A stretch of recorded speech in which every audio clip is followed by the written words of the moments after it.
You agree with all this, Mr. Boyle? Let's bring him in. I mean, it's nice to hear, but those guys are doing a really good job up there. Coach Tiffany, it was, I got the opportunity at Drexel, so I did happen to leave Brown, and a lot of those guys were guys I recruited and guys I really liked, and they're doing a really good job, and that whole staff is doing a good job. So, it's been great to move over to Drexel though, and I'm excited about the rest of the year down here as well. Well, tell me a little bit about this club. Obviously, you're competitive in the CAA. What do you think with the playoffs and the tournament looming? Do you guys have a chance to do some damage? Yeah, I mean, we'll see. It's right now our conference is kind of really up in the air. Everyone's kind of beating everybody, and I think every game is relatively winnable for both teams, and it's just kind of who shows up to play and who's kind of got that sense of urgency and executes the game plan. We are looking to make the tournament. Next week we'll actually know Friday night before our game on Saturday kind of what our fate is because of some of the other games that are being played.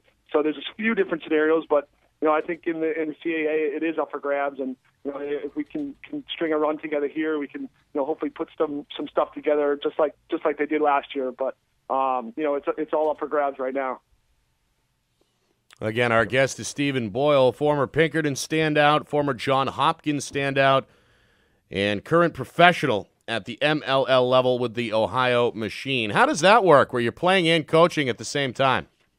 It can be a little bit hectic. We're racing from city to city sometimes, and you finish a game at home in Philadelphia, and then you head right to the airport and you head out for a game, and you fly out, and then you try to get back to try and game plan for the next game and stuff like that. It can be a little bit hectic, but it's been a ton of fun, and I'm lucky enough where I get the opportunity to do that sometimes.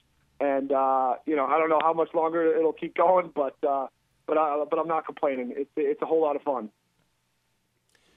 Now, Coach Chris Cameron, thanks for coming on.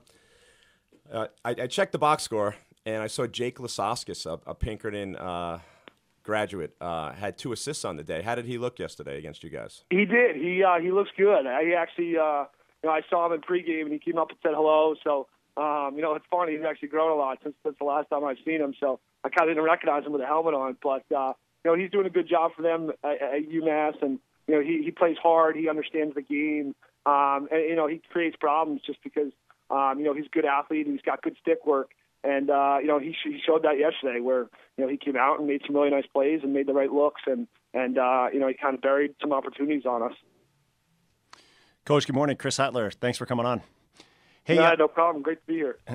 Hey, we talked about a little bit your tremendous job recruiting at your last stop up at Brown.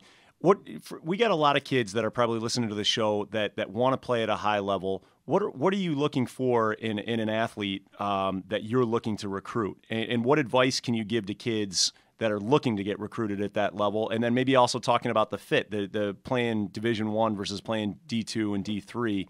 We have a lot of kids that have tough choices to make. You know what it was like growing up in New Hampshire and the level of competition and stuff. What advice can you give to the kids? Yeah, absolutely. I mean, New Hampshire has done a tremendous job, I think, over the last 8 to 10 years here of producing some really good talent and developing talent. Starting with the club programs with the Tomahawks and traveling to different areas, just getting exposure to everything and seeing that there's a ton of good lacrosse out there. And if you work at it and you continue to do things, it doesn't really matter where you come from, and that you can play at the next level. And we kind of tell it to everybody. There's kind of a spot for everybody. There's guys who we think can play Division I, but there's guys who can do a great job in Division II and Division III. But first and foremost, for us, we kind of look at the kid first and see, obviously, are they talented on the field? When we're watching them at a high school game or at a tournament or anything like that, do they stick out? Are they a guy who plays really hard? Are they lazy? Are they are they somebody who's not a good teammate? We try to do our research on all those guys and figure out kind of what each guy is like and how they play and are they a good fit for the program and stuff like that. But obviously talent at the Division I level and speed and athleticism and kind of size sometimes is important. So just going out and playing against some of the top competition is always good to see how they match up with everybody.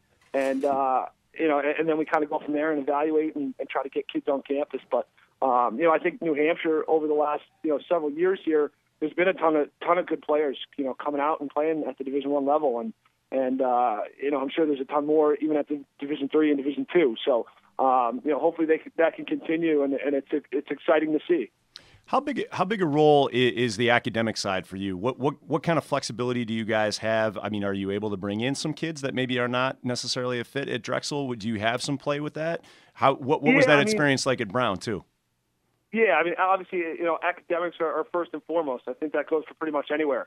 And I think when I was at Brown, getting the Ivy League, we had to recruit more of a high academic profile, and you get a little bit of a leniency, most of the time at some of these schools. If lacrosse is pretty important, the admissions directors and they have good relationships with some of these head coaches and programs, so you can kind of dip a little bit below that academic kind of timeline there.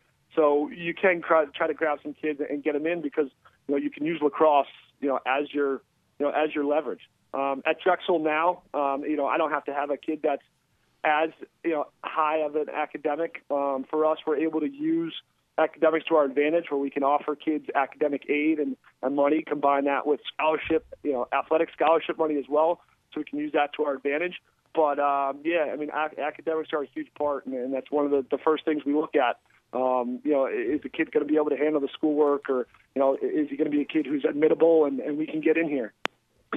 Stephen, I wish we had more time. Unfortunately, we're up against it, but we appreciate the time this morning and hope to talk to you again down the road. Sounds good. I appreciate you guys having me on, and look forward to hopefully coming on again at some other point in time. And good luck the rest of the way with both Drexel and Ohio. We appreciate it. I appreciate you guys. Thanks a lot. Thank you. That's, again, Stephen Boyle, a legend in the state of New Hampshire, Coach.